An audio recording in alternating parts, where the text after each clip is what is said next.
Tu ne choisis pas seulement un partenaire, tu choisis un miroir, un professeur, un équipier et un co-architecte de ton futur. Gillian Turkey. Hello et bienvenue sur Unique et Libre, le podcast dédié aux femmes hypersensibles qui osent montrer au monde leur lumière. Je m'appelle Jennifer et je t'accompagne à mieux comprendre ta sensibilité, à renouer avec la sagesse de ton corps et à booster ton estime. Ensemble, cheminons vers ton épanouissement, libérons les croyances qui te freinent et l'acceptation de toute ta singularité. Es-tu prête à plonger au cœur de ton être? Alors c'est parti! Comment tu te sens, M'amuse? Le dernier épisode était un sujet fort. On a parlé de l'importance du choix du partenaire dans ta vie. On a vu à quel point cela impacte tout ton estime, ton système nerveux, ta santé, ton potentiel, ton avenir, mais aussi tes finances. Et si tu as des enfants, ça les impacte aussi. Mais bien sûr, n'oublions pas que toute la responsabilité ne doit pas être sur ton partenaire. Non, c'est avant tout ta responsabilité aussi de faire le travail intérieur nécessaire pour avoir suffisamment d'estime personnelle, de sécurité en toi, d'avoir pacifié le passé et libéré les héritages inconscients pour ne pas répéter. Et si tu répètes, avoir le courage d'agir pour changer ta dynamique. Car il est là ton libre arbitre. Tu n'es jamais victime de ta réalité. Et si le jeu ne te plaît plus, change-le, mais ça commence toujours avec soi en premier. Aujourd'hui, j'aimerais aller plus en profondeur sur certains points qu'on a vus dans l'épisode précédent et que tu intègres enfin que le couple est le baromètre le plus brut, le plus honnête sur ton estime, mais aussi où tu en es dans ton cheminement personnel. Alors, il n'y a pas de niveau à atteindre. Le seul niveau serait de ne plus être une femme inconsciente, immature, insécurisée et qui s'abandonne. Voilà le niveau à atteindre. S'il y en avait un, mais c'est personnel, c'est ton choix, encore une fois. Si c'est important pour toi, si tu désires enfin vivre des relations saines, qui ne soient plus placées sur nos névroses et sur nos manques de l'enfance, et parce que je vais être directe, hein, beaucoup de femmes hypersensibles, de femmes tout court et d'hommes tout court, hein, sont des portes ouvertes au chaos dans leurs relations. Et j'ai été cette femme, mais ce n'est pas le sujet. Ce qu'il est important de retenir, c'est que la relation avec toi-même définit toutes les relations que tu auras dans ta vie. Alors, pourquoi le couple est si initiatique? Pourquoi il nous déclenche dans le bon, mais comme dans le moins bon? Pourquoi l'amour peut faire si mal? Est-ce que c'est de l'amour si ça fait souffrir? Pourquoi le couple révèle la valeur que je me donne, la vision que j'ai des autres et de la vie? On va voir tout ça aujourd'hui. Il est important pour moi d'aborder dans mon travail, en plus du transgénérationnel, les relations, notamment amoureuses, car c'est dans le lien que s'est créé en premier l'estime de soi. Tu l'auras deviné, tout commence dans l'enfance. Et on pourrait même aller plus loin, remonter à la vie intra-utérine et même avant ta conception. Mais pour ça, je t'invite à écouter l'épisode 70 sur les 4 causes inconscientes de ton manque d'estime de soi. Parce qu'une rencontre n'est jamais anodine. Et comme je l'ai dit dans l'épisode précédent, tu ne tombes jamais amoureuse en adulte. Tu tombes amoureuse avec ton enfant intérieur et ton inconscient, tes hormones, ton lien d'attachement. Et oui, c'est moins romantique là. C'est aussi pour ça qu'on dit que l'amour est un cocktail chimique, hein, mais pas seulement. Au début d'une relation, ton système nerveux, il reconnaît inconsciemment quelqu'un qui ressemble à tes premiers dieux, tes parents. Non pas consciemment, pas rationnellement, mais énergétiquement, émotionnellement, symboliquement. Tu n'aimes pas en femme, tu aimes avec tes blessures, tes manques, tes attentes, et tes loyautés invisibles. Parce que le couple rejoue la pièce que tu as commencé à écrire dans l'enfance.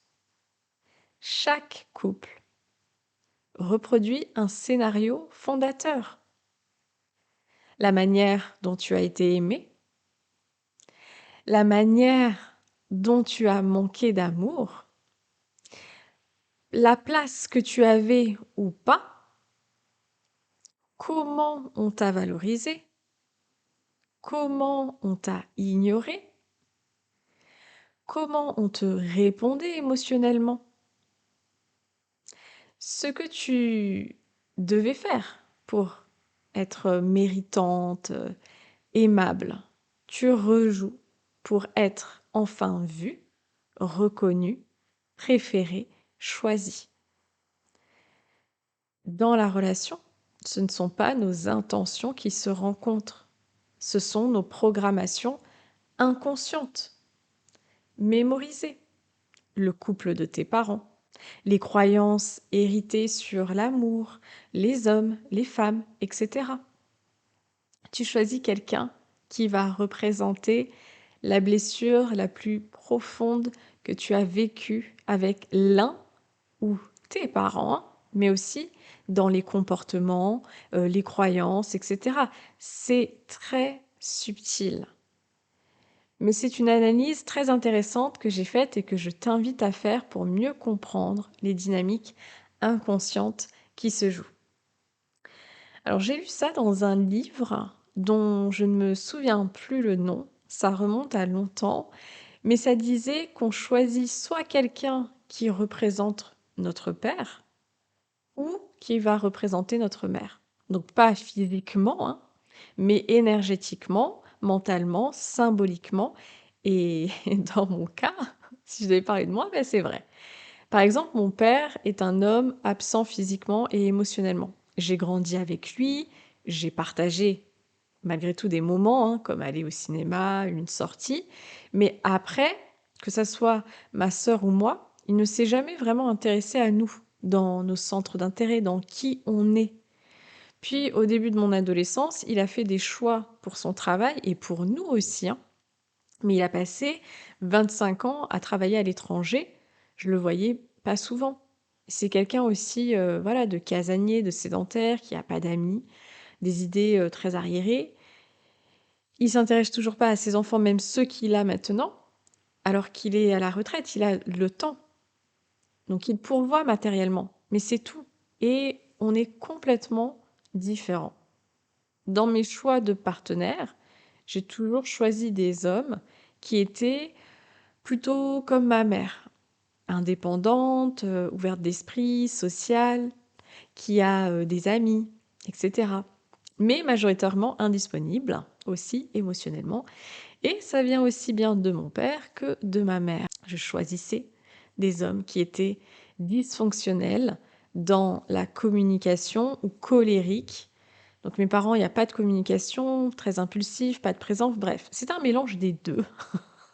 Deux parents immatures émotionnellement, insécures, donc deux attachements évitants, ce qui avait donné pour moi un attachement anxieux dans mes relations. J'avais aussi intégré que l'amour, c'est loin. Des fois, je choisissais des hommes où ce n'était pas possible de s'engager, de construire quelque chose. Soit ils habitaient loin, soit la priorité, c'était le travail, donc comme mon père, ou pas investi dans la relation, donc à nouveau, comme mes deux parents. Et le père de ma mère l'a abandonné enfant. Bref, j'ai bien fini par comprendre que je rejouais une scène de théâtre invisible. Et je pensais que c'était normal, tout en remettant ma valeur en cause ou ma sensibilité. Mais non, en fait. J'avais reçu un héritage, j'avais été formatée à reproduire. Et ce formatage, il se fait corporellement et neurologiquement. Le corps n'oublie rien, le cerveau non plus. Et il suffit d'une phrase, d'une situation pour redevenir une petite fille blessée qui a été rejetée, abandonnée, traumatisée et qui cherche à réparer ce qu'elle n'a pas reçu. Tu n'attires pas un certain type d'homme parce que tu es cassé. Tu les attires parce que ton système nerveux les connaît, parce que tu as été conditionné à aimer dans la tension. Ce n'est pas ta faute, mais ça devient ta responsabilité de t'en libérer. Si tu as eu une famille aimante, hein, mais anxieuse, exigeante, absente ou instable, si dans ta lignée, les femmes ont souffert en amour ou ont dû tout gérer seules, si ton inconscient a associé l'amour à la douleur, au flou ou au manque, alors ton corps ne reconnaît pas encore la sécurité comme du vrai amour. Et même si ton couple n'est pas forcément hyper dysfonctionnel, il appuie par moments sur nos manques, nos insécurités et nous fait réagir comme des enfants. Ton système nerveux a enregistré que c'était plus sûr comme ça.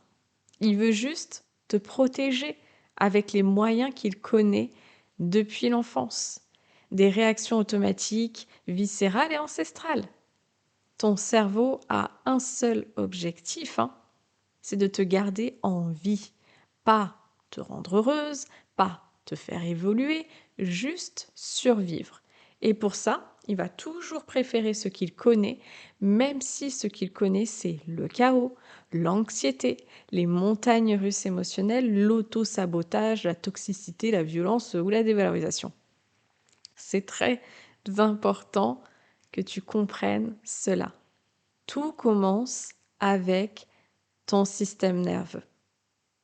On ne choisit pas avec le cœur, on choisit ce qui nous est familier.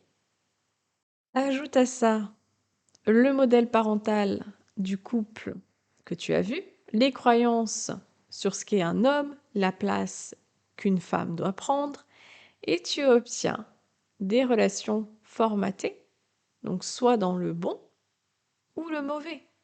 On répète. Et si c'est mauvais, ce n'est pas une condamnation, c'est une invitation, une opportunité en or. Le couple n'est pas une fatalité, c'est un indicateur, un lien puissant d'évolution. Et si tu veux des relations différentes, il faut aller voir ce qui se rejoue à l'intérieur. Pas pour te juger, mais pour te libérer. Tu n'es plus une enfant. Tu peux choisir de rééduquer ce corps, de recréer de la sécurité de l'intérieur, d'avoir de nouveau une haute estime de toi, pas par la force, par la répétition, la douceur, la conscience. Et là, seulement là, tu peux commencer à t'aimer autrement, à te libérer des schémas, à incarner la femme qui ne se dévalorise plus et à attirer des relations plus alignées et un couple plus épanoui et paisible. Ta relation amoureuse est le baromètre le plus honnête de ton estime. Pas pour te culpabiliser, mais pour évoluer. L'amour est le terrain où ton estime se révèle. Pas dans tes discours, pas dans tes intentions, dans ce que tu tolères, dans ce que tu acceptes, dans ce que tu justifies. Et se revaloriser, être sécure intérieurement, c'est aussi oser dire tu n'as pas la capacité de m'aimer comme j'en ai besoin.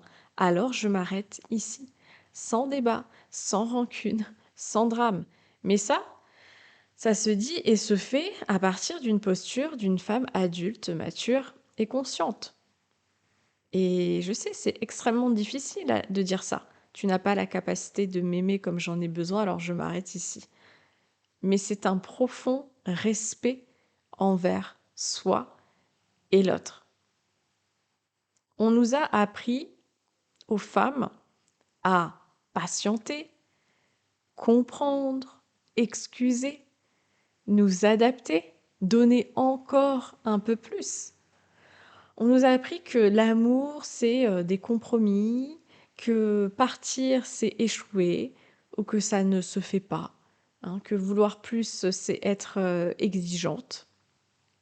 Alors, reconnaître que quelqu'un ne peut pas nous aimer comme on en a besoin, bah, ça vient heurter beaucoup de choses. Mais parlons d'abord de ce que ça veut dire, mes besoins. Hein, parce que non, un besoin mature, ce n'est pas que l'autre répare ton manque d'estime, qu'il te donne confiance, qu'il remplisse ton vide, qu'il te rassure à chaque insécurité et qu'il reste jusqu'à ce que la mort nous sépare, quoi qu'il arrive. Un partenaire n'est pas une béquille, ni un thérapeute. Un besoin sain part d'une posture adulte.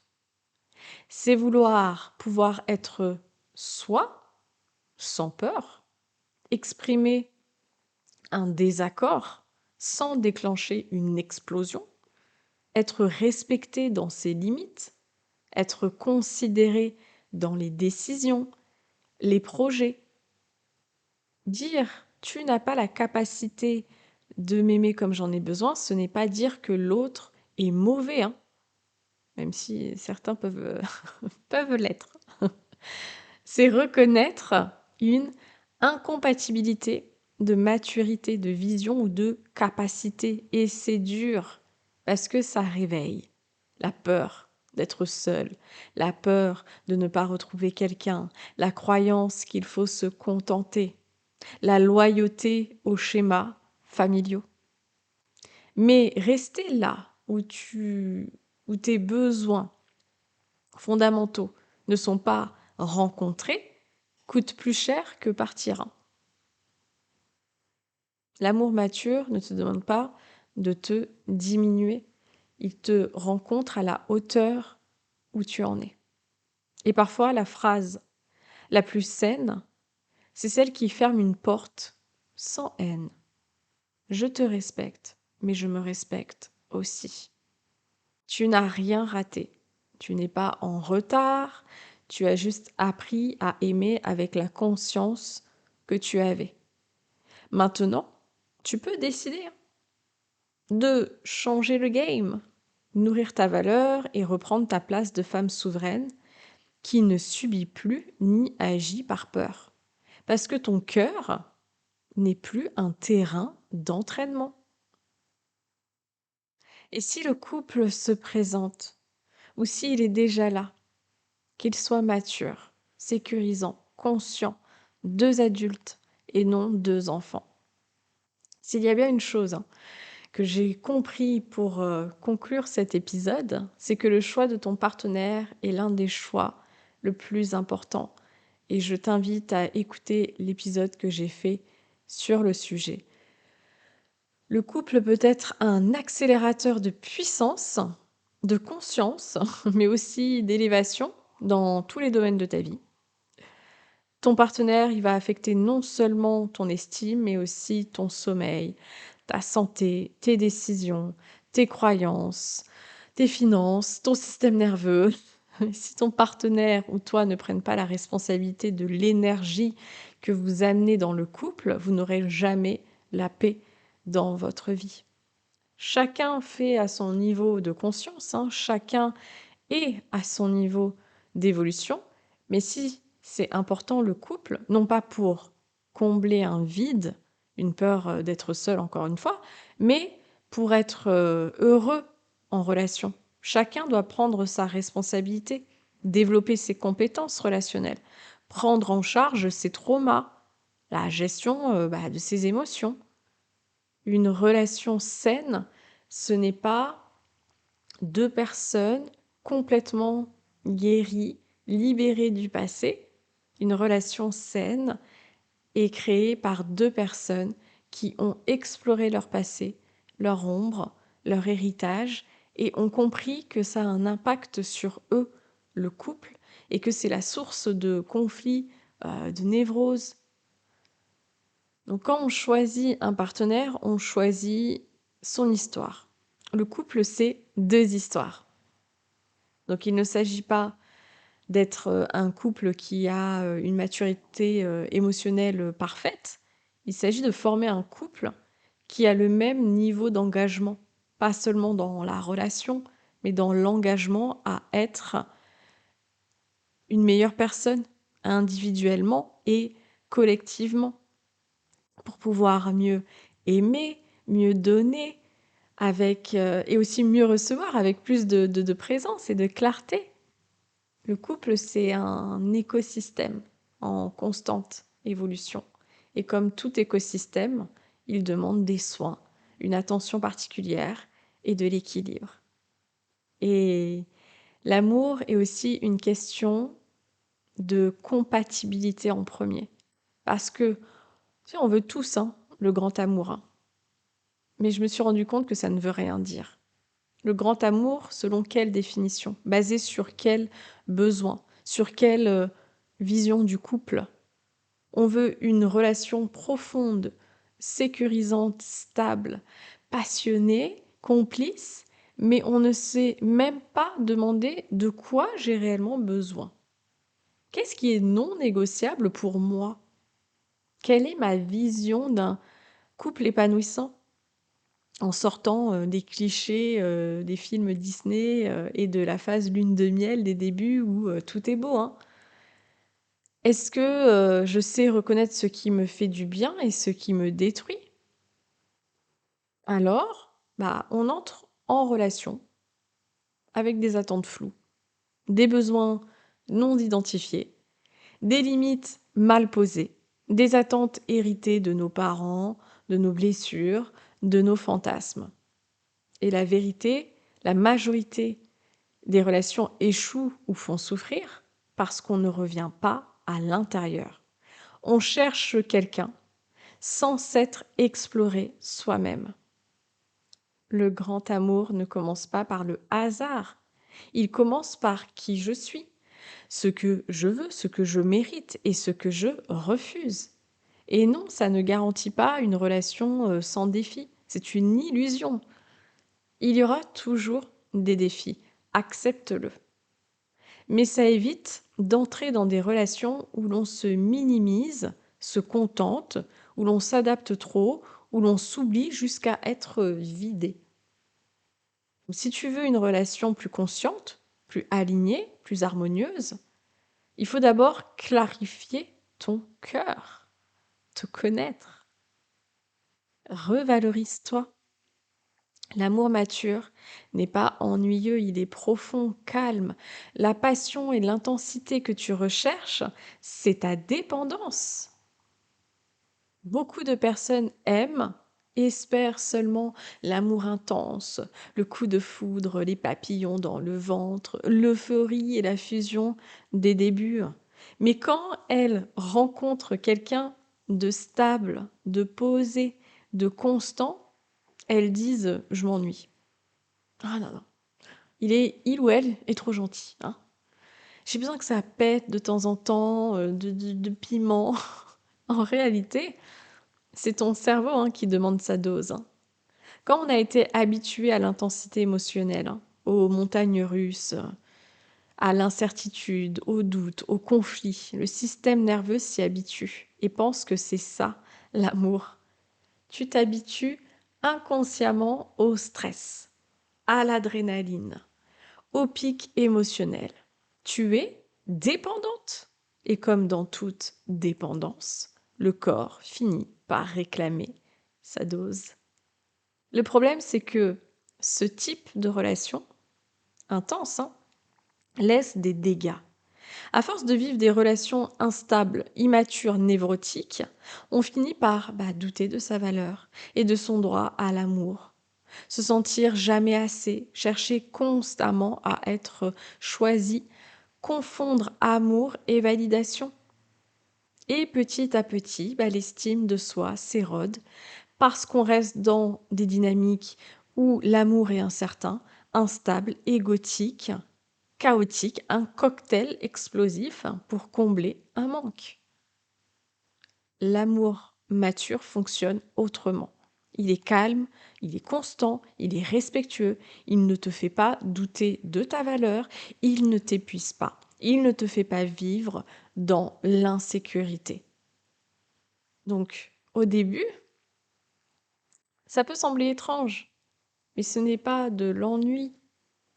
Donc faire ce travail sur l'estime de soi, c'est aussi changer le type d'amour que tu acceptes dans ta vie. Moins de chaos, moins de dépendance, plus de respect, plus de conscience, plus de paix. Choisir autrement, ça s'apprend pour mieux s'aimer, aimer et être aimé.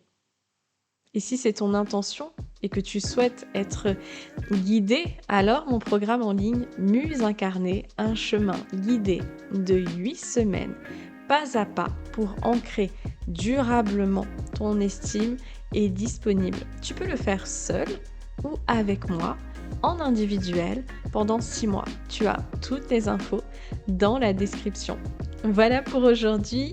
Partage-moi tes pensées, ta vision du couple en commentaire.